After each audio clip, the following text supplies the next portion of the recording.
Okay, hello everyone. So you're welcome to this section of the course. We'll be talking about the connection between management and stress management. They are usually explained in separate concepts, but there is a link between the two, and we'll be delving into those similarities. So first off, time management can help an individual to prioritize tasks. I believe that's very clear, and allocate time properly, thereby reducing the feeling of being overwhelmed and stressed. The seeming never-ending to-do list. When you break down these tasks into sizable and smaller bits that you can manage per time, it reduces the stress for you. You won't be feeling overwhelmed so often.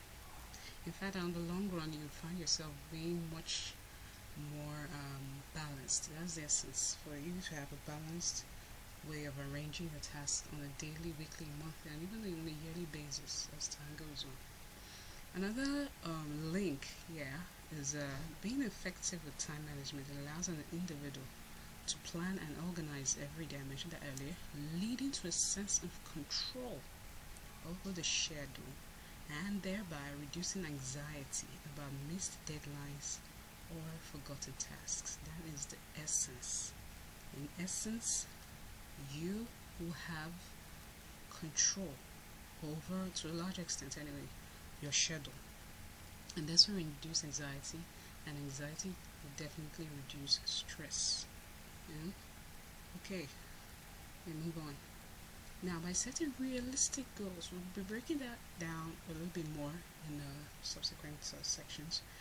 Well, let's just do a bit of a summary. So it's by setting realistic goals and breaking them down into manageable tasks. Time management can help individuals avoid procrastination. That's a big issue with a lot of people.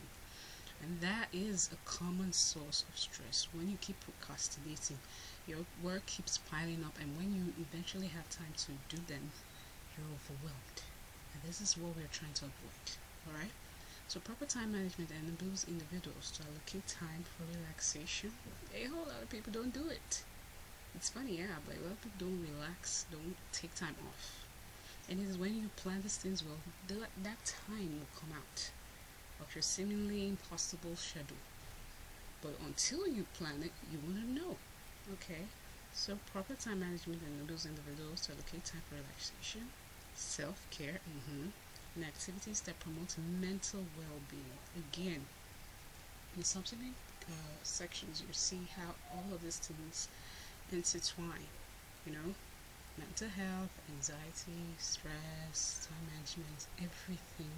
Even your nutrition, you come to find out, they're all intertwined. One leads to the other and revolves like that. So you need to find out each part of this cycle. Okay?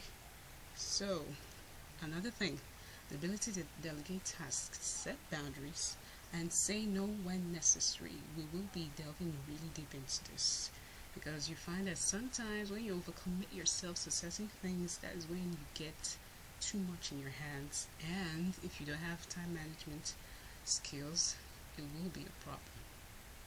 Okay? And this can prevent individuals from taking on too much and experiencing burnout. You get so tired. So sometimes you have to set boundaries and say no and mean no. Okay? So time management skills such as prioritizing. Yes, prioritizing. We'll be delving into that some more in subsequent sections, like I mentioned earlier. So time management skills such as prioritizing tasks based on importance and urgency can help individuals focus on the truly important things. By creating structured schedule and sticking to it, we will need to do that too. Stick to what you've created. Individuals can reduce the uncertainty and chaos that often leads to stress, allowing for a more predictable, manageable day. Yeah, to a large extent you can predict and manage. That is the control of which we spoke on earlier. Effective time management can improve productivity. Obviously, that's the end result, and efficiency, leading to a sense of accomplishment and saying you'll be happy. That's just borderline. You'll be happy. Things are done. things are done, I beg your pardon, and you're more relaxed. You have more time to do other things that you ordinarily would not be able to do. Okay, so time management would help you do that. So regularly review and adjusting time management strategies. Yes, we'll get into that as well. How you would improve and adjust basically on your own use case. Individuals are different and your schedules are different, obviously. So we'll be getting into that. So it leads to better stress management over time as they begin to work best and begin to learn, I beg your pardon, things that work best for them. Time management is a key component of stress management. They are intertwined, as I said, as it empowers, I beg your pardon, individuals to take control of their time, self-care, balanced lifestyle, and promotes overall well-being and reduce the negative effects of stress. So this is where this section ends. See you in the next one. Bye.